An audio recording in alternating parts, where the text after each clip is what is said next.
And normally at this moment, I would tell you what we're going to be doing later on in the show, like at 10 o'clock. Well, what we're going to do at 10 o'clock is what we're going to do at 9 o'clock. So I won't tell you that. But at 11 o'clock this morning, we'll hear from Ken Volker from Wilson Realty. That'll be on Focus. But for now, we have a special guest in studio. Don't have to look at him on a TV screen. Don't have to listen to him on the phone. I can look at him this morning. He is probably one of the leading marine historians in this area. Certainly one of the leading videographers, award-winning and all of that. An author of many books on the subject. And someone who's going to be in the area on the 19th of April doing a presentation for the Saginaw River Marine Historical Society. In studio with me, the one and the only, Rick Mixter. Rick, good morning. Art, good morning. This is like a homecoming. Every time I step into this building, my history here goes back to 85? 80, yeah, the mid-80s. Yeah, that's incredible. And so many amazing people beyond the bricks and the windows and everything that are here. The people are just amazing, and it's good to see you. So your career, and by the way, folks, Rick's going to be with us till 11. If you have any questions about shipwrecks in the Great Lakes or anywhere else for that matter, you can give us a call and chat with him, 989-752-6111. What led you to this career of really becoming a marine historian as you are? Oh boy, I've always been a storyteller. I'm the oldest of 7 kids. I grew up in the Upper Peninsula, and I think telling stories is what you do. And my mother is a fantastic storyteller as well. And it just all kind of clicked once I found radio, and that was when I was a sophomore in high school. I started doing DJ dances, and then a local radio station had a morning show guy that said, "Call me up if you want to tell a crazy story." And Art, I was hired in about 4 minutes at Q107 and began my radio career actually on their AM side, Whoopee Radio, which Radio. You're 790, they're 970 up there. And when I came to this station, I kept saying the frequencies backwards because I was so used to it. But yeah, the mighty 790 rings true now today. Where are you from originally?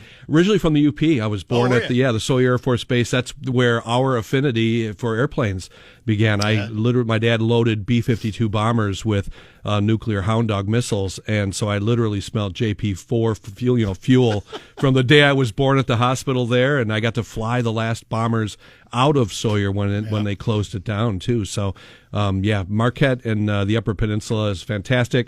My dad got out of the service though, so in my kindergarten year, I literally was in Muskegon area when my dad was retraining to become a carpenter. You don't find a lot of jobs, hauling nuclear missiles around outside of the Air Force. World, yeah. So we went down there, and I lost most of my accent. And then by the time I turned third grade, we were back in the Upper Peninsula again. We went to Ludington when they built the cogeneration plant. My dad was a carpenter there, and then went up to the mines in the UP where he loved to hunt and fish. He loved it up in the UP.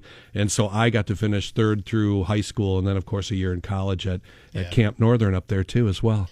And the love for marine activity? When you grow up... Because you're a diver. Oh, think about being in Marquette. I'd ride my 10-speed bike 20 miles into town, and I would look at all the freighters that would come into the upper harbor, and then I would go to Peter White Library and read about those books from authors like Fred Stonehouse, who was the mayor of Marquette for a while, too. So lots of great history, and then we'd jump in the water and swim, and then watch Star Trek at the mall, and then ride our bikes home.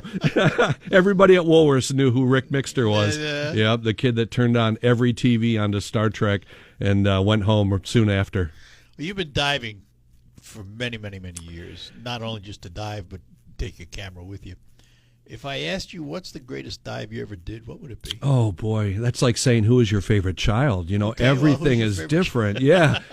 All of my kids, all 3, are equal as my shipwrecks are. But, when you add in the Edmund Fitzgerald, when you add in Novadoc, when I talked to the 2 guys that were literally stranded there for 2 nights in November of 1940, When you touch the shipwrecks, that people like my wheelsman that I interviewed from 1913 was the last to see the Regina, the Price, the Wexford when they discovered it. I was one of the early divers on it. Those all have a very special chapter to me when you can physically visit a wreck after hearing those stories in person. Each one of them takes on a chapter, and then just discovering the wrecks that we found off Whitefish Point too, another special. I want to go back to Fitzgerald just for a minute here, because of all of them, it's probably the most well known. Oh yeah. How have we treated that wreck? I think it gets way too much respect, and that's with respect. I mean, if you think about it, Gordon Lightfoot didn't write 10,000 songs to represent every song that we have, or every shipwreck that we have in the Great Lakes. He wrote one, and it really got all the focus. And even today, we're 50 years since the loss, we're still ringing a bell for the 29 guys. Yep. And they always include one ring for other sailors. But, in my mind, that was a tragic story, and I can never imagine what it's like to have a loved one go away and never come back. I've lost loved ones in tragic events, but there's always been someone to bury, and that's a different part.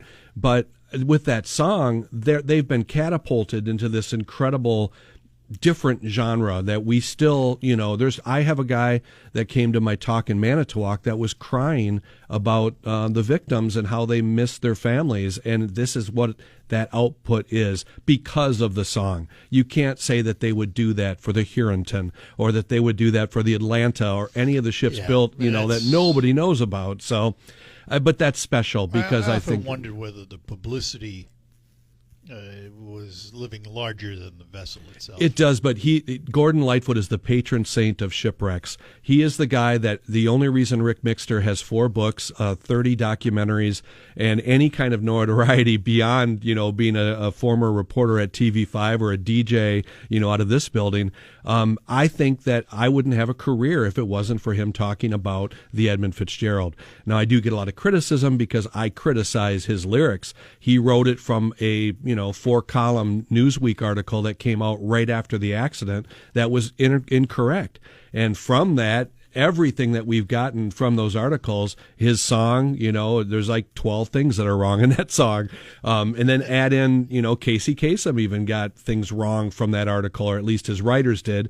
So that's another reach that the history is not correct. And there's been a lot of guys that have dove on it, and all of them claim to be the experts. That's my favorite, and I never do. I am an aficionado. I've done more interviews than anybody with the people who've built it, who've sailed it, who have gone and dove it, because I'm not just into, our dive in 94, but I think there's clues down there. I think there's much more to be learned, and truthfully, I'm embarrassed by how much I didn't know when I dove in 94, because there's so many things now that I have a list of what I would like to see because of all of the things that I've learned from talking to the investigators that lost it to every person who's been in a submarine, going down there to see it.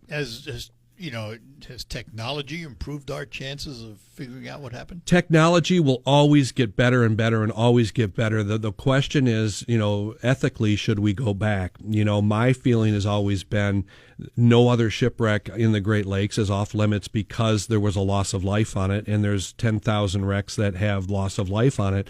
This is the only one that Canada blocks for that reason. We have 2 others that they block from the War of 1812 in Lake Ontario. So 3 ships we can't go to, but every other ship is okay. And that seems crazy to me, that you can't go and visit the Fitzgerald, even though we can visit wrecks where 400 people died.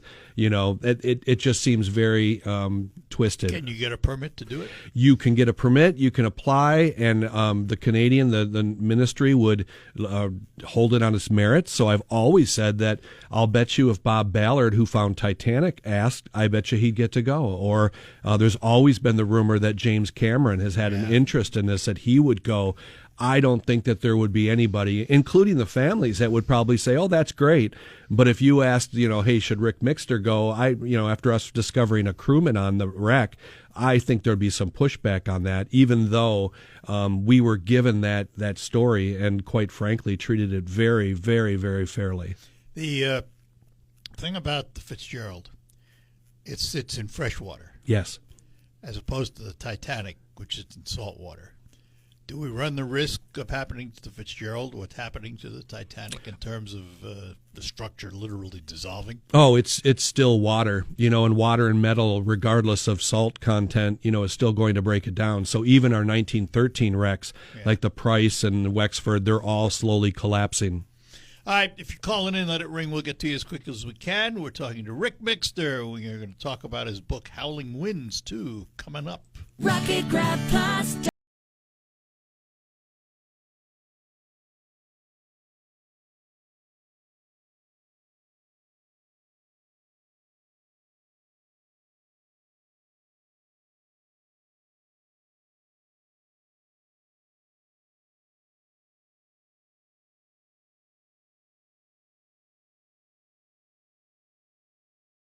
To you about Quick Lane Freeland next to my car dealer, McDonald Ford. Quick Lane Freeland is the one stop where you go for all your routine maintenance for any make and model of car. It doesn't make any difference.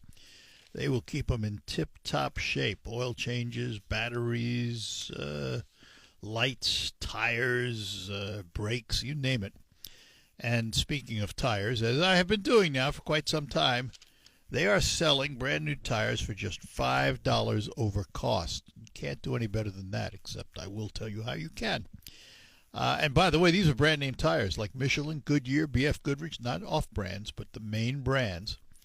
Now, I said you can do better than that. You can, because some of these tires come with an additional $60 to $100 in rebates. Extra for installation, including balancing and lifetime tire repairs.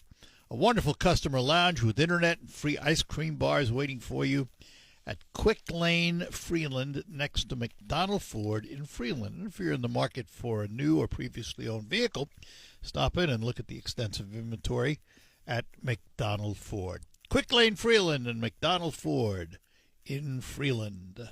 The International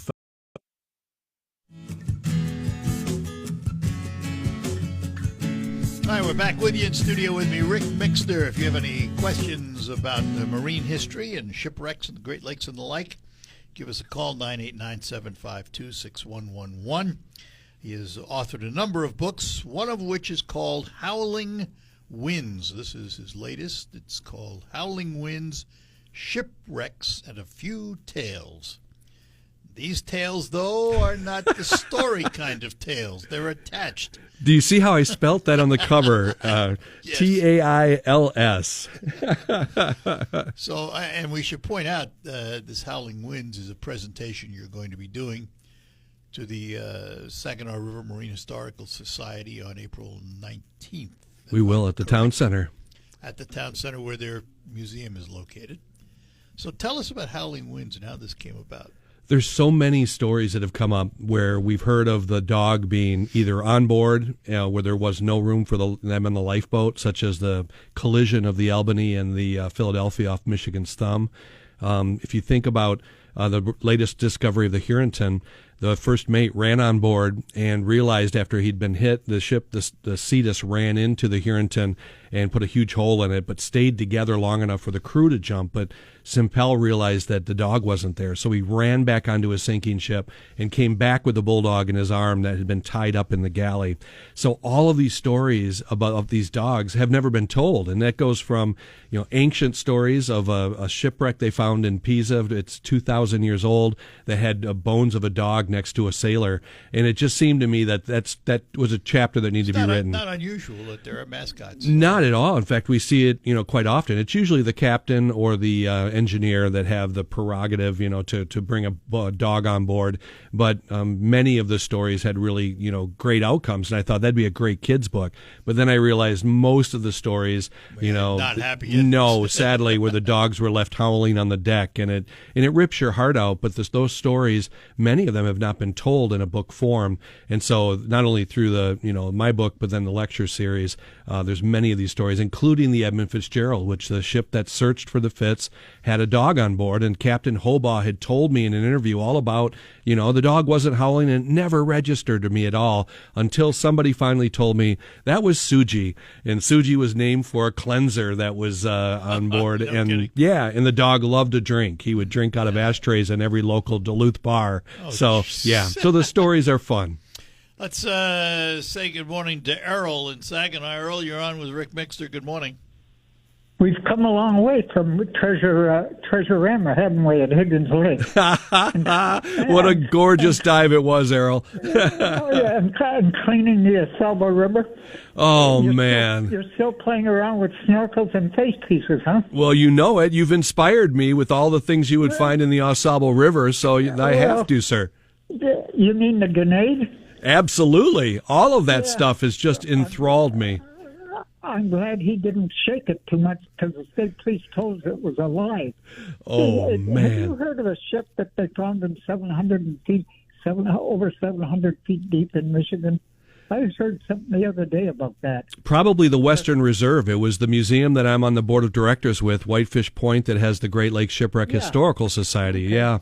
Reserve's a sad story, sir. It's a boat that they thought in August, loaded with their families, it would be okay to take the kids, and everybody perished, but one guy, the wheelsman, walked his way to the life-saving station, banging on the door to tell the story. I would imagine, yeah. It's been a long time. I've been on all kinds of shipwrecks on Mackinac Island side and the other side down towards Charlevoix. People have no idea how many shipwrecks are in Lake Charlevoix. Oh, we're still looking for them, yeah. Yeah, and that, Rick, but it sure is good talking to you again. It was a lot of fun. I haven't seen you in a long time. Well, I'm just happy to wake up on the top side of the grass in the morning anymore. Well, I'm thrilled that you are, sir. Well, yeah, I don't weigh as much anymore. So, Rick, enjoy yourself. I've always enjoyed you. Talk to you later. I hope to see you in the water. Take care. Yeah. Oh, God, that would be funny. Bye-bye. Bye now. And let's talk to Dave in Saginaw. Dave, you're on with Rick Mixter. Good morning. Good morning, Art. Thank you, and thanks, Rick. Comment, and then a quick story, if I can. I've been to Whitefish Point with my wife over the years 3 times, and we drove there particularly because of the Edmund Fitzgerald Museum, which was absolutely fantastic, which is why we went back. One time when we went, this ignorant person on the phone didn't account for the high tide for Superior. And there was a small access road that went out to a picnic table that you could sit out off beyond the museum. So we drove out there, and the sun was going down, and it was a beautiful evening. And then the tide came in, and I had a 69 Dodge Charger. Art, you remember I talked to you about that. Yep. And I could not see the road coming back from where we were to Whitefish Point proper. It was underwater. And the road had a little S-curve in it. And my wife was beginning to panic. How are we going to get back? I drove that car 5 miles an hour through that water, hoping that I wasn't going to run off the edge one side or the other until we got back to the dry land. That's incredible. We thoroughly enjoyed that, and I'm glad that it's still there, and I'm glad that people go there, and it's a fantastic place to visit. And so much different than you last visited. I mean, it certainly had a lot of Edmund Fitzgerald before, but now it really represents all of the Great Lakes with a whole exhibit on Dennis Hale, who survived the Morel, a Bay City-built ship that was lost, the largest in Lake Huron. Yeah. So lots to see, my friend. Very good. Well, I may be able to get back up there again someday. Right. Art knows my wife is not with me anymore, but I still might be able to get back up there. Thank you. There you go, Dave. Bet, thanks. Dave. Take care. Yep. Bye-bye now. Bye. You know, that's an interesting comment because I never would have thought of tidal action in the Great Lakes. We have seiches that are more, it's not really the moon. It's not like a tide. No, but we get water that will come up, and this has been documented even to Gallienne that first came up the Detroit River, realized they lost all of their priest, the cross and the cup and everything they did for communion in a seiche where it just rises up super fast and then comes down and stole away all of their sacraments. So literally it happens, and it's hard to really tell when it's going to. And I think they're still trying to figure a lot of it out, but I've never seen it that bad, thank heavens. But you got to respect Superior. We've gotten caught many times when it was dead calm with fog and then came out in 8-foot, 9-foot waves. So yeah, I totally can understand why so many ships are on the bottom because of how fast it can change. Are you diving as much as you used to? Not as much. I mean, with the technology we have with the museum now, we have a robot that can go down to 1,300 feet. So now we can hit anything that Lake Superior has on the bottom. It's just a matter of finding it. So much of the time is spent on the boat dragging sonar to try to map that. Many other locations, too. We have the government searching, too, now, not for wrecks, but to map the bottom land. There's a lot of new discoveries coming out, and I think that'll probably be where I'll be. Our guest is Rick Mixter. The latest book, Howling Winds, Shipwrecks and a Few Tales, Tails. More on that and more on the shipwrecks and your calls at 989-752-6111. We're proud to make... I did on the 1940 storm called Safe Ashore. So I already had interviews with guys who have long passed who talked about Simpel, and that just gave me enough information to be able to write a full chapter. And then you add in somebody like Dr. Doug Houghton with his incredible geology and his medical practice in Detroit, our first geologist, and his dog Mimi. Now you've got the fodder for an entire, 260 pages. Yeah, so that for me, it finds me, and then I just get the bug, and then I run with it. This is Al in Bay City. You're on with Rick Mixter. Good morning, Al. Morning, Rick. I want to ask you, what was the year that Fitzgerald went down? 1975. That's November 10th. Okay. Now, are you limited to how deep you can dive now? I am. Any regulations? Well, we have a sport diver limit that we try to enforce 130 feet, and then I went advanced dive, with a lot of extra training, so I can go beyond that. But then you can go with helium and mixed gases, and there are incredible divers who can reach, wrecks at 300, 400. Even the Fitzgerald was reached on compressed gases. That's 550 feet. Just and then be careful absolutely. I prefer submarines because the length of time is not limited. My compressed air in a tank, which normally a scuba tank might last you in shallow depths of 40 to 60 minutes, depending how fast you breathe or how cold the water is. Underwater, I can use a robot and never get cold, never get tired. And although I miss the experience of being weightless because that's my favorite part, to be there in person is not the same as on a monitor. You cannot argue with the safety, especially knowing many divers that have passed away and have been severely injured by going too deep. It makes sense to me to do the robot thing, and because I'm very spoiled, I get access to that as well. So, but I do miss it. I'll tell you, there's incredible dive schools all throughout our area, the listening area, and each of them can train you to learn how to be weightless, to safely go and explore these things, and I highly encourage it. You have to be a good swimmer. Back in the day, you kind of had to, and that was sad because everybody had to be like Sea Hunt. You had to be a super Aquaman to do this. But the truth is that anybody can learn, and you should have some rudimentary skills. But we wear a vest that can be inflated, and that can help you float. And it doesn't hurt, obviously. You should be in good shape anytime you do anything strenuous. But I think that it doesn't limit it by any means because underwater you weigh nothing. Yeah.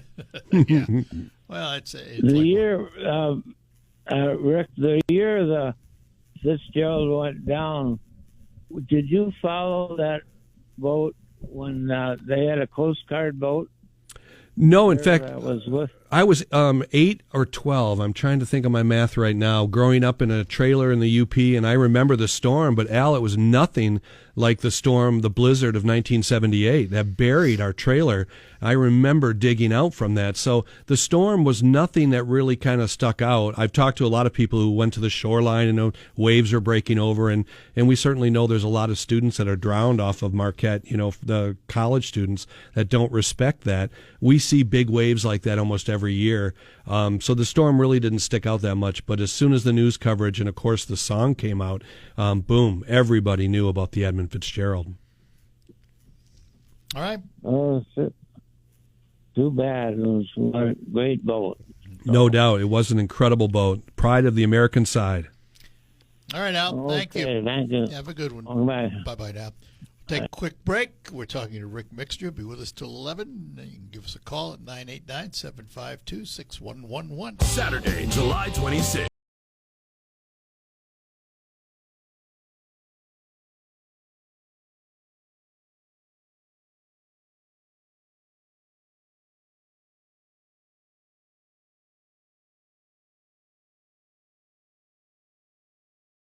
You here on the Art Lewis Show. With me this morning, the one and only Rick Mixter, marine historian, videographer, author, lecturer, and who knows what else he does in his spare time.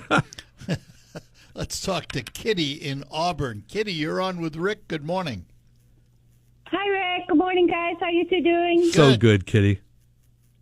Good. Hey, hon, listen, I just tried to look for your book on Amazon. Is it on Amazon? I can't find it. Oh, I so wish. I'm a big animal girl.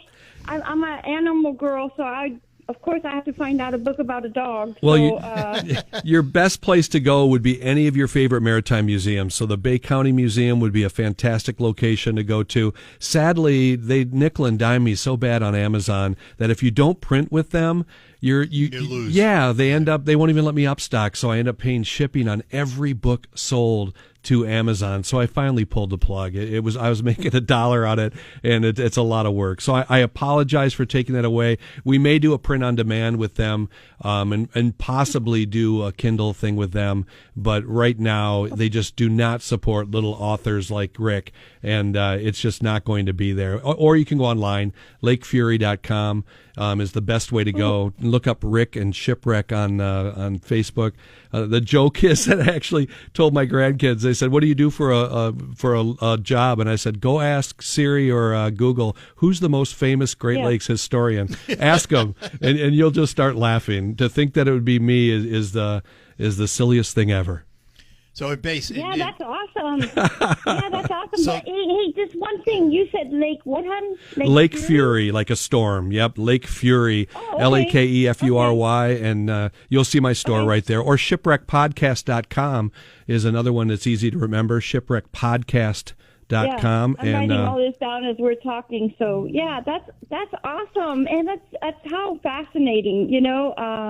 Good for you. But I'm going to have to find that book and read that because that just sounds interesting. So thanks again, Art, for having a great show, sweetheart. All right, love. Thanks.